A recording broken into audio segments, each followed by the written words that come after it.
ప్రస్తుతం మనతో పాటు ప్రముఖ ఆధ్యాత్మికవేత్త జ్యోతిష్య వాస్తు పండితులు బ్రహ్మశ్రీ ఉమామహేశ్వర సిద్ధాంతి గారు మనతో ఉన్నారు. గురువుగారితో మాట్లాడదాం. నమస్కారం గురుగారు. ఆయుష్మాన్ భవ. గురుగారు, ఆగస్టు మాసం మీనరాశి వాళ్ళకి ఏమైనా శుభవార్తలు ఉన్నాయా, లేదంటే ఏలినాటి శని అలాగే వెంటాడుతూ ఉందా? మరి ఏ విషయాల్లో ఎక్కువ జాగ్రత్తలు తీసుకోవాలంటారు? సర్వమంగళ మాంగళ్యే శివే సర్వార్థ సాధకే శరణ్యే త్రయంబకీ దేవి నారాయణీ నమోస్తుతి. ఓం శ్రీ గురుభ్యో నమః. ఓం శ్రీ ఘం గణపతియై నమః. ఆగస్టు నెల 1వ తారీఖు 8వ నెల 2026వ సంవత్సరము, స్థిరవారము, శతభిష నక్షత్రము. చాలా బాగుంది అన్ని తిదివార నక్షత్ర యోగకరణాలు బాగానే ఉన్నాయి. శోభన యోగము, వనజీకరణము, శని ఉన్న స్థానము మీనరాశిలోనే, శని జన్మస్థానంలో ఉన్నాడు. తృతీయ స్థానమైన వృషభంలో కుజుడు ఉన్నాడు. చతుర్థ స్థానమైన మిథునంలో బుధుడు ఉన్నాడు. కర్కాటక రాశి అయిన 5వ స్థానంలో పంచమ స్థానం కర్కాటక రాశిలో గురు రవులున్నారు. షష్టమ క్షేత్రంలో శుక్ర కేతువులు ఉన్నారు. లాభక్షేత్రంలో రాహుచంద్రులు ఉన్నారు.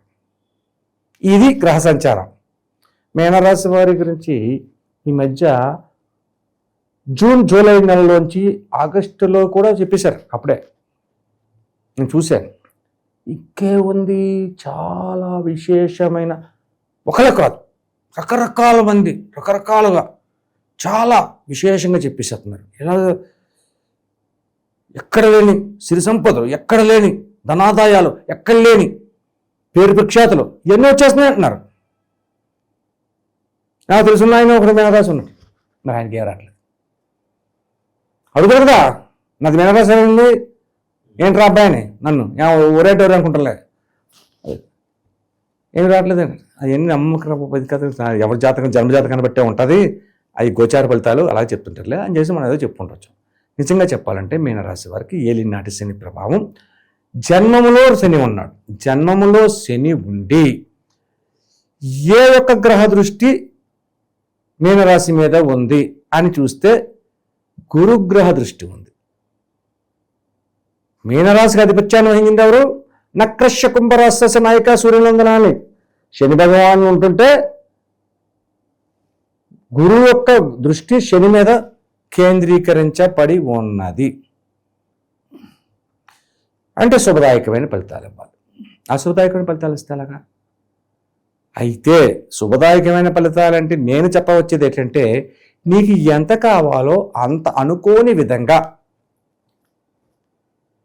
నీ ఆర్థిక స్తోమతని పడిపోనివ్వకుండా, యాచనావృత్తి చేయకుండా, సర్వ పనుల్లో కల్లా యాచనం అనేది చాలా నికృష్టమైనది. అడుక్కోవడం అది చేయకుండా, అప్పు చేయకుండా, అప్పు కూడా దరిద్రమే. అప్పు చేయకుండా నీ యొక్క శక్తి సామర్థ్యాలకు సరిపడగా నీకు కావాల్సిన ధనాన్ని నీకు ఇస్తున్నాడు. అంతకంటే నా అదృష్టమే ఉందయా, మంచిదే కదా, వస్తుంది కదా, యోగదాయకంగానే వస్తుంది. అలాగే ఇక్కడ నలుగురు చెప్పిన విధంగానే ఒక స్త్రీని యొక్క జాతకంలోకి వస్తుంది అని చెప్పారు. నేను చెప్తున్నాను, అదృష్టమా కాకపోతే దురదృష్టమా చెప్తా. అదే విషయం చెప్తున్నాను. ఒక స్త్రీ కానీ పురుషుడు కానీ నీ జాతకంలోకి పాతతత్వంలో ఉన్నవాళ్ళు, అంటే నిన్ను మోసం చేసి నువ్వు యోగదాయకంగా ఉండాలి, ఎంతో కష్టపడి నువ్వు అందరికి మంచి చేసుకుంటే ఇల్లు ఆవిడికి లేదా అతనికి మంచి చేసావు, ఉన్నతమైన స్థానంలో నీ డబ్బు ఇచ్చావు, నీ యొక్క ఇది ఇచ్చో అది ఇచ్చో, అయినా నీ యొక్క ఉన్నతంగా చూడలేదు, కష్టం చేసేసారు, కష్టం పెట్టేశారు, నిన్ను అధోగతి పాలు చేసి పాడేశారు, మోసపోయాం. ఇక్కడ చీడ పురుగు చేరి చెట్టు చెరుచు, వేరు పురుగు చేరి వృక్షంబు చెరుచు, కుత్తిక్షండు చేరి గుణవంతు చెరచుర విశ్వదాభిరామ వినురవేమ. ఈ పద్యం తెచ్చుకోలేడా? ఈ తప్పు చేసాడు అని చేసి నీకు తెలిసిపోయారా, మోసపోయా కదా. ఒకరిని ఒకసారే మోసం చేయగలడు ఎవడైనా. ఎందుకు చేసాడు? వాడు తెలివైనడు, ఈడ జాగ్రత్తగా ఉన్నాడు. ఒకరిని 10 సార్లు మోసం చేశాడు, 10 సార్లు మోసపోయావు. నీ అమాయకత్వం, నీ చేతకానితనం, ఆడి తెలివితేటలు కాదు, నీ చేతకానితనం అంటారు. అంతేనా? ఒళ్ళు దగ్గరికి రోజు అటు మోసగాలని తెలుసు కదా, అటు కుత్తిక్షణని తెలుసు కదా, గుణవంతుని పరజాతని తెలుసు కదా, జాగ్రత్త పడదు కదా. నువ్వు జాగ్రత్త పడకపోతే ఏం చేస్తారు? ఎన్నిసార్లు నాశనం చేస్తారు. తప్పాడిది కాదు నీది. అటువంటి విధంగా ఉంటుంది. ఈ యొక్క వ్యక్తి నీకు గతంలో మోసం చేశాడు. ఇప్పుడు ఇంద్రుడు, చంద్రుడు, ఎన్టీ రామారావు లాగా ఉన్నావు, చిరంజీవి లాగా ఉన్నావు, మహేష్ బాబు మీ ముందు తీసుకట్టు ఇవన్నీ చెప్తున్నట్టు నువ్వు అర్థం చేసుకోలేదు. నమ్మద్దు. ఆ వ్యక్తుల వలన తీయటి మాటలతోటి తీయని మాటలతో నిన్ను ముంచెత్తుతారు. అది నువ్వు దృష్టిలో పెట్టుకోవాలి. దృష్టిలో పెట్టుకుని వారిని దగ్గరికి చేరనివ్వకూడదు. అలాగని చెప్పేసి అని కళ్ళరి చేస్తావా? చేయకూడదు. నీ పక్కన ఉన్నాడు అంతలా మాట్లాడుతున్న నువ్వు కళ్ళరి చేస్తావు ఎట్రా సన్నాసి అని చెప్పి నీ మీద కొట్టాడు. అంతే కదా? పక్కన ఊరుకుంటాడా? అడిగి ఇటు సంబంధం లేదు రైతే. అదంతా మంచిగా చెప్తుంటే అతని మీద నువ్వు కేట వేస్తావట్రా, బుద్ధి లేదా నీకు అని అడుగుతాడు. ఆడికి అవకాశం ఇవ్వకూడదు. మళ్ళీ మూడో వ్యక్తికి అవకాశం రానివ్వకూడదు. కాబట్టి ఏం చేయాలి? నవ్వుతూ చెప్పాలి. అలాగా, సరే వచ్చారు కదా, చూద్దాం, చేద్దాం, చెప్తా, నాకు టైం కావాలి. ఇలాగే మాటలు ఎప్పుడైతే మాట్లాడుతున్నామో పక్కన ఉన్నాడు కదా, అవును చూస్తాను చేస్తాను అంటున్నాడు, నువ్వు చెప్పినట్లుగా చేసేయగలబట్టా అని ఆడంటాడు. నీకు వస్తాసి వస్తాడు, పక్కడికి వెళ్ళడం. అటువంటి విధంగా మాట్లాడుకోవాలి.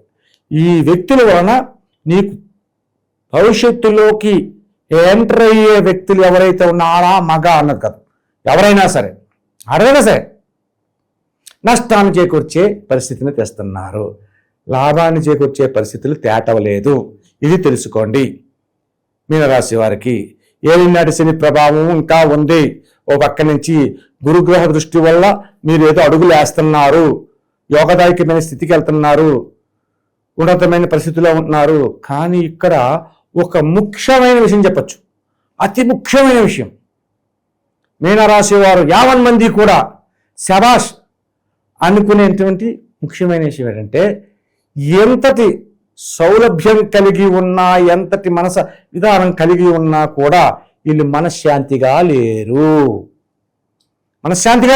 మానసిక ఆందోళనతో గురైపోతున్నారు. ఏదో తెలియట్లేదు, ఎందుకు జరుగుతుందో తెలియట్లేదు, ఏం చేస్తున్నారో తెలియట్లేదు. కుటుంబ పరంగా ఇబ్బందులు అనుకోవచ్చు. కుటుంబ పరంగానే మొత్తం ఆర్థిక పరంగా ఇంకోటవనే ఆర్థిక పరంగా అనకూడదు. ఆర్థికంగా బాగానే ఉన్నది, డబ్బులు వస్తున్నాయి, ఆర్థికంగా నష్టం ఏం జరగదు. కానీ ఏంటంటే మానసిక ఉల్లాసం లేదు. ఎవడో ఏదో పెడుతున్నాడు, ఏదో మాట్లాడుతున్నాడు, అప్పటికప్పుడు చిటుకుమంటుంది అనే భావంతో తప్పదు, బ్రతకాలి. ఇంకొక విషయం, ఈ మీనరాశిలో ఉన్న స్త్రీ, పురుష, వృద్ధ, బాలిక, యువక ఎవరైనా సరే ఆరోగ్య విషయంలో శ్వాస సంబంధితమైన వ్యాధులు వస్తున్నాయి. శ్వాస సంబంధితమైన వ్యాధుల వల్ల ఏమవుతుంది? మాట్లాడుతూ హార్ట్ అయిపోవచ్చు. శిర సంబంధమైన వ్యాధులు వస్తున్నాయి. ఆలోచన ఎక్కువైపోతే మెదడులో ఉన్న నరాలు చిట్లిపోతాయి. ఏమవుతుంది? హాస్పిటల్కి వెళ్ళే అవకాశం ఉంది. అటువంటి భయంకరమైన వ్యాధులకు గురి అవ్వడానికి అవకాశం ఉంది. హార్ట్కి సంబంధించి, మైండ్కి సంబంధించి, కిడ్నీకి సంబంధించి, లివర్కి సంబంధించి రకరకాలు అన్ని. ఇక నేను చెబుతున్న పాటలన్నీ చిన్నే కాదు, మెయిన్ అటువంటి వాటికి ఉన్నది. ఎందుకు ఇలా జరుగుతున్నది అంటే గ్రహ విధానాల్ని అనుసరతత్వాన్ని బట్టి జరుగుతుంది. అంతా బాగానే ఉంది, డబ్బులు వస్తున్నాయి, అంతా బాగానే ఉన్నాయి, కళ్ళు తిరుగుతున్నాయి, డబ్బులు వస్తున్నాయి కదా, శ్రద్ధ పడతలేదు. మానసిక ఉల్లాసాన్ని కోల్పోయా కదా, మనసు బాగాలేదు, నువ్వేం చెప్తావు? ఏదైనా చెప్తావు, ఏం చేస్తావు అని అడగద్దు, ఏదో చేస్తాడు, పిచ్చి పిచ్చిగా ప్రవర్తిస్తాడు. పడుకుని మానేస్తాడు, ఎందుకంటే నిద్ర పట్టదు, తల బాగా తీసుకుంటాడు, ఎక్కడ ఉంచగలదు. కాబట్టి అనారోగ్యం రావడానికి కారణం ఇల్లు అయిపోతారు. అటువంటి విధానంలో జాగరూకతను తీసుకోవాల్సిన పరిస్థితి ఉంటుంది. అది ఏ రకంగా తీసుకోవాలి, ఏం చేయాలి, అది రేణి మనం చెప్పుకుందాం. ఇంకేం కావాలి ఇందులోని? ఆస్తి తగాదాలు కావచ్చు, పోలీస్ స్టేషన్ వ్యవహారాలు, ఇలాంటివన్నీ ఈ చిక్కుముడులు తొలగిపోవడానికి ఎంత సమయం పడుతుంది? ఇక్కడ మీనరాశి వారికి ఆస్తి తగాదాలు చిక్కుముడులు ఉన్నాయని చెప్పేసి ఎవరన్నారు? రేరుగా ఉంటాయి, ఎక్కువ మందికి ఉండవు, చాలా తక్కువ మందికి ఉంటాయి ఆస్తి తగాదాలు అనేది. అయితే ఏంటంటే మీనరాశి వాళ్ళు ఎప్పుడూ కూడా తెలివైన వారు, మేధాశక్తి సంపన్నతలు. దేవగురుడైన గురువే, దేవతలకు గురువైన వాడే గురుడు. ఎంత శక్తి సంపన్నుడు? శుక్రాచార్యుడైతే దైత్యగురుడు, ఈయన దేవగురువు బృహస్పతి. అంతటి గురుతత్వంలో ఉన్న వాళ్ళ అసంతృప్తంగా అజ్ఞాతంగా ఉంటాడా? తెలివితేటలుగా కాకుండా ముఖంగా కొట్టాడు. ఎక్కడైనా జాగ్రత్త పడతానే ఉంటాడు. మనకి ₹1,00,000 వస్తున్నాయి, ₹1,00,000లోని 10,000 రూపాయలు వీడికి ఇవ్వాలి, 2,000 ఆడికి ఇవ్వాలి అని లెక్కలేసుకుంటాడు. చేతగానే ఉంటాడు. ఓహో, పొలం కొంటున్నాము, మన అన్నయ్య గారికి ఇంత ఇవ్వాలి, మన తమ్ముడికి ఎంత ఇవ్వాలి, ఎందుకు వచ్చింది ఎంత కూడా ఎప్పుడు సరిపోతుంటాయి. అదే మీరు తీసుకున్నారు, నేను తీసుకుంటున్నాను, ఎప్పుడూ ఉంటాయి. గొడవలు పడేంత అవకాశం ఉండదు. కానీ రేరుగా కొంతమందికి ఉంటాయి. రేరుగా కొంతమందికి కోర్టు వ్యవహారంలో ఈ యొక్క మాసంలో వీళ్ళకి ఏ విధమంటే నష్టము జరగదు. కోర్టుకంటూ వెళ్ళి ఉంటే నష్టం జరగదు. నష్టం జరగకూడదు, ఉండాలి. దానికి తగ్గ రెమెడీ ఉంటుంది. ఆ రెమెడీని మనం చెప్పుకుందాం తర్వాత. నిరుద్యోగులకు ఏమైనా శుభవార్త ఉందంటారా? శుభవార్త ఉంది. నిరుద్యోగంగా ఉన్న మీనరాశి వారు ఈ యొక్క మాసంలోని కోతులకు నివేదన చెయ్యండి. అరటి పళ్ళు పెట్టండి, మీకు కనపడింది. బెల్లం పెట్టండి. బెల్లం పెట్టమన్నాను కదని చెప్పి నల్లగా ఉన్న బెల్లం పెట్టకూడదు, తెల్లగా ఉన్న బెల్లం పెట్టాలి. ఇలా చేస్తే నిరుద్యోగంలో ఉన్న వారికి ఎక్కువగా 21 రోజులోనే ఉద్యోగాన్ని సంపాదించే అవకాశం మీనరాశి వారికి ఉంది. కోతులకి బెల్లము, అరటిపళ్ళు, ఏదో ఒకటి తిండి ఇలా పెడితే యోగదాయకంగా వెంటనే ఉద్యోగాన్ని పొందుతారు. సో ఓవరాల్ గా చూసుకున్నట్లయితే ఇక్కడ మానసిక ఆందోళన ఎక్కువగా ఉంది. అలాగే ఏ పని చేసినా సాటిస్ఫాక్షన్ లేకపోవటం, మనకి ఎంత వచ్చినా ఎంత సంపాదించినా సాటిస్ఫాక్షన్ లేకపోతే ఇంక మన లైఫ్ వేస్ట్ ఒక రకంగా. మరి శని ప్రభావం కూడా పక్కన బాధపడుతుంది. మనసు ప్రశాంతంగా ఉండడానికి, శని ప్రభావం కాస్త తగ్గడానికి మంచి పరిహారాలు తెలియజేయండి. కాస్త తగ్గలేదు ఎందుకు? మొత్తంగా తగ్గించుదాం. కాస్త తగ్గించుకుంటే ఎలా కుదురుతుంది? కాస్త తగ్గించుకున్న ఉన్నతికి కూడా వస్తారు కదా శని భగవానుడిని. సంపూర్ణంగా చేసుకోవడానికి తగ్గ ఏర్పాట్లు చేద్దాం. ఏం చెయ్యాలి? ఈ యొక్క ఈశ్వరతత్వాన్ని మీనరాశి వారు తీసుకోవాలి. నిత్యము శివనామస్మరణ చేసుకోండి. సాధ్యమైనంత వరకు ఓం నమ శివాయ, ఓం నమ శివాయ, ఓం నమ శివాయ అని 10 సార్లు అన్న తర్వాత ఓం శ్రీమాత్రే నమః, ఓం శ్రీమాత్రే నమః అని ఇలా చేసుకోండి. వచ్చితే మృత్యుంజయ మహామంత్రాన్ని చదువుకోండి. అలాగా ప్రతిరోజు చేయండి. ప్రతిరోజు కూడా ఈ యొక్క మీనరాశి వారు ప్రత్యేకంగా శని ప్రభావంతో ఉండి, ఏలినాటి శని ప్రభావంతో ఉండి మనశ్శాంతి లేకుండా ఉన్న రోజున ఉన్నది కాబట్టి ప్రతిరోజు ఉదయమే బ్రహ్మీ సమయంలో, అంటే సూర్యోదయం కాకుండా నిద్ర లేవాలి. 3 గంటల నుంచి 3:30 నుంచి 5 గంటల లోపల నిద్ర మెలకు వస్తే ఏమవుద్దని చెప్పి ఒకసారి నువ్వు ప్రశ్న వేసావు, దానికి జవాబు చెప్పాను. కానీ ఇక్కడ మళ్ళీ అదే ప్రశ్నకి జవాబుగా చెప్పినట్టుగానే చెబుతున్నానంటే బ్రహ్మీ ముహూర్తంలో సూర్యోదయం కాకుండా నిద్ర లేచి స్థానపానాదులను చేసుకుని శుభ్రంగా మీ పక్కన ఉన్న శివాలయానికి ఇందు కలడందు లేడని సందేహంబు వలదు చక్రి ఎందెందు వెతికిన అందందు కలడు సర్వంతర్యామి యతండు. కాబట్టి ఏ గురువునైనా శివలింగం ఉంది, శివుడు లేని స్థలము లేదు. కాబట్టి మీ శివాలయానికి వెళ్ళండి. వెళుతూ ఓ పాల ప్యాకెట్ ఎట్టుకెళ్ళు. నాకు 5-6 ప్రశ్నలు చేసి నమస్కరించుకుని ఓం నమ శివాయ, ఓం నమ శివాయ, ఓం నమ శివాయ, శివ శివ శంకర మహాదేవాయ, దేవదేవాయ మహాదేవాయ, రుద్రాయ మహంకాయ అని అనుకుంటే లోపలికి వెళ్ళి ఆ పాల ప్యాకెట్ ఆ పంతులు గారి చేతిలో పెట్టు, ఆయన చింపి దాని మీద పోస్తాడు. నమస్కారం చేసుకో,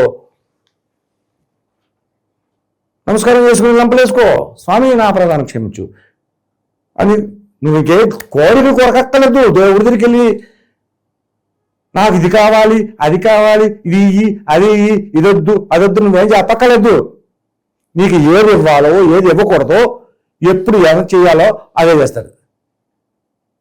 భగవంతుడు ఈత రాక భయక్రోధమన్మయ్య మాముపాశ్రిత బాహవో జ్ఞాన తపస పూతామధ్వో మాగత అన్నారు. కాబట్టి నీకు ఎప్పుడు ఎదిగి వల్ల పెద్దరాబాయ్ నేను ఇస్తాను, నువ్వు ఎక్క అడిగిన మతం ఇచ్చేస్తారేటి. మనసులో ఉండాలి, మనసులో ఉంటే ఎత్తాడు ఎదటైనా ఎవడైనా. నీకేది వాళ్ళు భగవంతుడు అన్నీ తెలుసు కదా, నీకు ఇస్తాడు. నువ్వు నమస్కారం చేసుకొచ్చి ఆ మంత్రం ప్రతిరోజు వెళ్ళు. ఈ యొక్క శ్రావణ మాసం ప్రతిరోజు వెళ్ళు. ఈ రోజు పాలు పట్టుకెళ్ళు, రేపు పెరుగు ప్యాకెట్ పట్టుకెళ్ళు, ఈ ఎల్లుండి ఒక తేనె చేసా పట్టుకెళ్ళు, ఆ తర్వాత ఒక చందనం డబ్బా పట్టుకెళ్ళు, ఇంకో రోజు ఈ ఊరి ప్యాకెట్ పట్టుకెళ్ళు, ఇంకో రోజు ఒక గ్లాసు చెరుకు రసం పట్టుకెళ్ళు, ఇంకో రోజు ఒక ఆవు నెయ్యి ప్యాకెట్ పట్టుకెళ్ళి. ఇలాగా నీకు తోచింది. ఒకరోజు ద్రాక్ష పళ్ళ రసం పట్టుకెళ్ళి జ్యూస్ చేసి నీకు తోచింది ఏదో ఒకటి ఇచ్చారంలో నమస్కారం చేసుకో. నీ దిన కార్యక్రమాన్ని ఈ విధంగా ప్రతిరోజు నీకు తోచినాక ఏదైతే అది తీసుకెళ్ళి స్వామివారికి చేసి నీ యొక్క వినయపూర్వక నమస్కారాన్ని ఆయనకి అందించి, ఏ కోరిక కోరలేదు, నువ్వు కోరిక అవసరం లేదు, స్వార్థపరుడు అవుతావు. ఓహో నా భక్తుడు కోరిక కూడా కోరలేదురా, ఇది కొంచెం కష్టంలో ఉన్నాడు, ఈ ఏలినాటి శని ప్రభావంలో ఉన్నాడు, ఆ శని ప్రభావాన్ని తొలగిద్దాము, ఈ శత్రు ప్రభావాన్ని తగ్గిద్దాము, ఈ యొక్క విధానాలన్నీ రూపుమాపుదాము, ఇంట్లో ఉన్న పరిస్థితి ప్రభావాల్ని మెరుగుపరుద్దాము అనే విధంగా ఆయనకి అనిపిస్తుంది. అలాగే చేస్తాడు. కాబట్టి ఈ మీనరాశి వారు ఈ పరిహారాన్ని పాటించాలి. ఈశ్వరనామాన్ని ప్రతిరోజు గుడికి వెళ్ళండి. వీలైతే స్వామివారిని అభిషేకం చేయించండి, తప్పేముంది. అభిషేక ప్రియుడైనా ఈశ్వరుడికి అభిషేక ప్రియుడు, విష్ణువు అలంకార ప్రియుడు. అభిషేకం అంటే ఏంటి? శివలింగం మీద నీళ్ళు పోసావు ఎక్కడ పోతుంది? పాలు పోసావు ఎక్కడికి వెళ్తుంది? తేనె పోసావు ఎక్కడికి వెళ్తుంది? కింద పోతుంది. ఎక్కడికి వెళ్ళింది? కింద కింద ఏముంది? శివలింగం కింద పాన్మట్టం. పాన్మట్టం ఎవరు? అమ్మవారు. అమ్మవారి పక్క నుంచి ఎక్కడికి వెళ్తుంది? నదీ గర్భంలో గంగా విధానంలోకి వెళ్తుంది కిందకి. అంటే ఇప్పుడు శివాలయాల్లో శుభ్రత లేకుండా దాన్ని ఏమో పక్కన పడిశారు. అలా కాకుండా నదీ గర్భానికి వెళ్ళే దారిని పెట్టేవారు పూర్వకాలంలో.